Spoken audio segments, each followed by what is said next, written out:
Well, let's start with the finder, and it has one of the lead stories. 8.2 billion SME fund unveiled as the largest investment in the sector in recent times.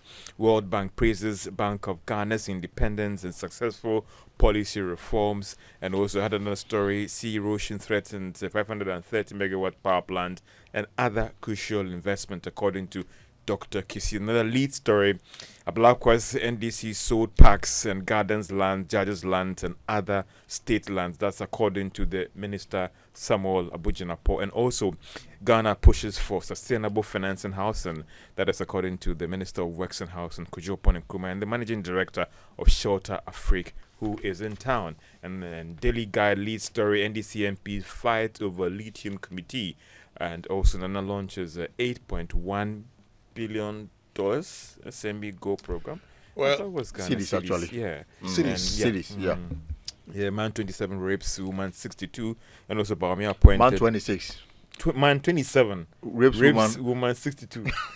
That's the lead story on the Daily Guide. You want to get details of that story by grabbing the paper. Also, IGP Parliament pledge to commitment to democracy. And these are the lead stories on the Daily Guide. And you want details on the lithium issue or on the 8.2 billion both. First on the 8.1 billion cities SME growth and opportunity program. Yeah. So what we understand is that there's several institutions that have come together to pool funding to support small businesses.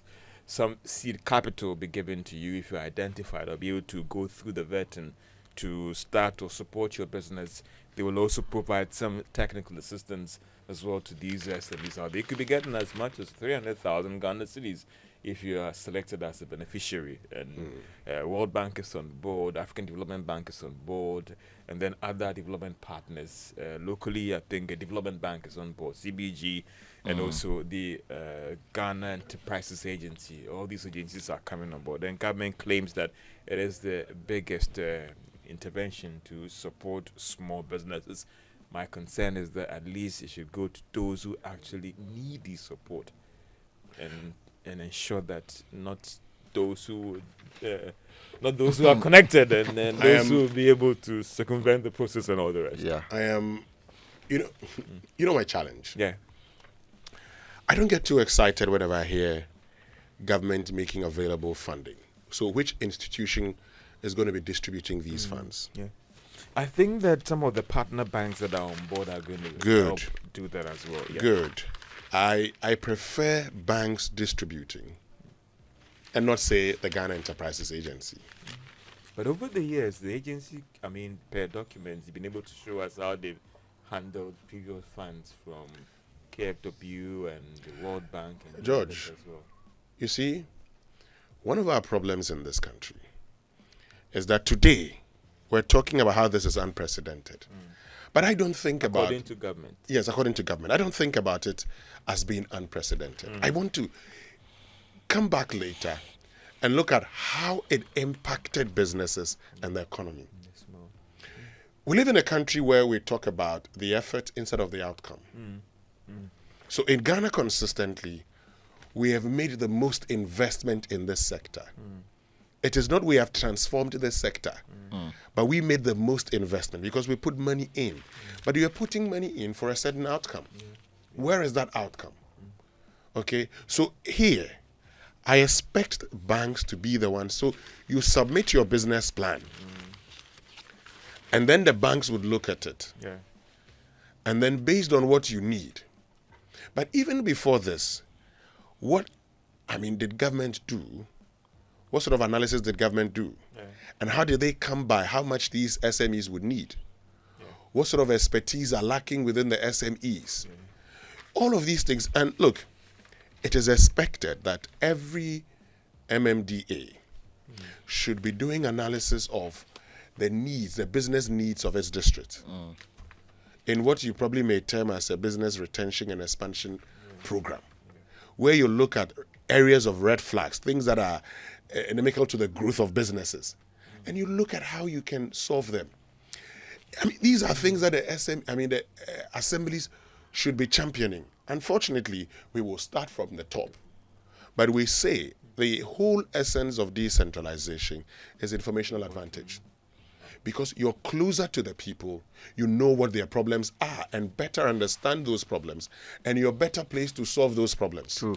I remember the other time I had an interview with the CEO of the Ghana Enterprises Agency, and she explained that after working on several funds to support these small businesses, she realized that the major problem these SMEs are facing is not just about, it's not really funding, but more of the technical assistance Yes. to stay in business. So funding, so I asked her the question whether from work that she's done over the years, is it funding or something else? It's rather the technical support for them to continue to stay in business. You can give the person the money, but how do you put in place the structures to ensure that that money is invested well, is turned around, and all those things? So sometimes it's not just about dishing out the handouts to these small businesses, but also the technical support to these entrepreneurs so that they can outlive that 5-year challenge or 10-year challenge where a lot of them go bust after 5 years Look, when in operation. let me just make this point finally before Elton comes in. I mean,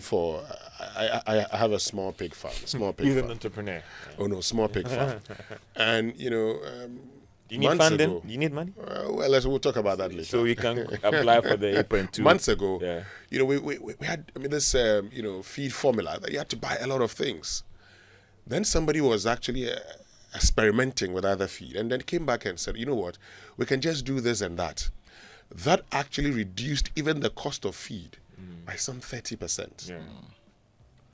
By just saying, let's do this, it's reduced your feed by some 30%. And that becomes savings for you. Right. So all you needed was someone saying, I've done this research, and this is how you can go about it. Anyway, let's get to Elton. Right. So the Ghanaian Times. I mean, just a quick one on this.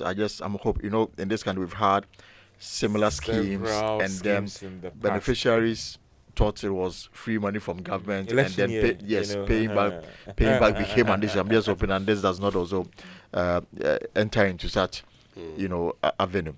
But the Ghanaian Times again, there is the voter lake level at the Konsombo Dam, so it's gone up. And remember that there's a discussion to spill. Currently, as we speak, it is higher than it was last year, as of today. So 264.65, last year 265.58. So there's a change in the water level at the Konsombo Dam. And I mean, we've said it before, we would not, VRA should not actually cause the kind of havoc it caused last year. Of course. And so this year, it's good they're actually engaging the people early. They have also indicated that the levels following spillage, because they'll be spilling probably earlier than they did last year. And so it is not going to impact the people like it did last year, as in the volumes would not be as it was. The volumes of spillage would not be as it was last year because of the late decision in spilling. So they should make sure that people don't lose their properties, because even as we speak, some people are still not back to their homes. And have they even received the necessary compensation Exactly. as well? They haven't. So let's just see how they go. So again, the Ghanaian Times front page says President Akufo-Addo launches 8.2 billion deal for SMEs to provide financial support. There's also second phase of Bechibi Lamte interchange to be completed by September. But of course, the story that became the news yesterday was these exceptions and exemptions that members of parliament were seeking to get themselves in. So, local government minister withdraws controversial road traffic LI. And the story is on page 4 of the Ghanaian Times. And the minister was not in parliament. So, the local government minister did that on his behalf. And he cited the reason behind it was the fact that after further consultation, government decided to take away the LI. In fact, the LI was expected to mature on Friday and then would have become law. But we've been doing some digging on it, and it's very interesting how members of parliament, ministers, and some judges smuggle themselves onto the original paper. So, Winston, for example, we do understand that when the minister presented the document to the committee at the pre-laying level only 7 categories of vehicles were allowed to have sirens. But the language in this document, as you have it, became a bit loose and had to undergo some cleaning. Now, the draft amendment submitted to the parliamentary committee after the prelim, which retained the 7 and only sought to tighten the loose drafting in the existing law. And then finally, when after back and forth and then the laying was done, some changes had been done, approved by the parliamentary committee. That's the subsidiary legislation laid before Parliament, and then the matter had different, category of people admitted into it. Anyway, it's been taken out after the anger that greeted the whole matter. But it also brings to the fore the sincerity of members of Parliament when it comes to some of these matters. It looks like for a certain category of MPs, when the matter becomes a public discussion and there's public anger against it, some will take advantage of it and then hide behind it. But I mean, from the genesis of this matter up to when it was laid, and then to the extent that the speaker even denied knowledge of it, even there is record to prove that he was in the chair and even announced the laying. And then at the University of Ghana yesterday, the speaker said that he was unaware that such a thing had taken place, even though the record showed that he was actually in the chair. He presided it. Or it just the whole thing. So I also found that thing very interesting. The point is that it was laid. Whatever was laid contained everything. Okay. And then the speaker was a presiding officer that day, and he admitted the laying. And even spoke to it. And yesterday at the University of Ghana, he denied knowledge of it. The NDC issued a statement. Their own chairman was the one who presided over the subsidiary legislation committee and then supervised the amendments that actually saw the laying of the bill on the floor. And now we are having people say that I'm not aware, I'm not part, withdraw it. What kind of insincerity is this? Well, I mean, you would expect that if you believe in something, you own up to it. Yeah. But of course, there are people also. The other side of the story is that you probably may have thought you were right. But today, realizing that the public is unhappy with you, and if you are in politics today, the last thing you want to do is to get on the wrong side of the public because people are angry.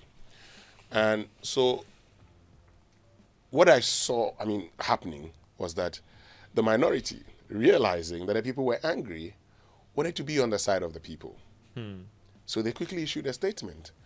I can understand that because it was, a consensus sort of thing, you probably would have wanted to see in the statement that even though we all agreed based on, but, they talk about because of the public backlash.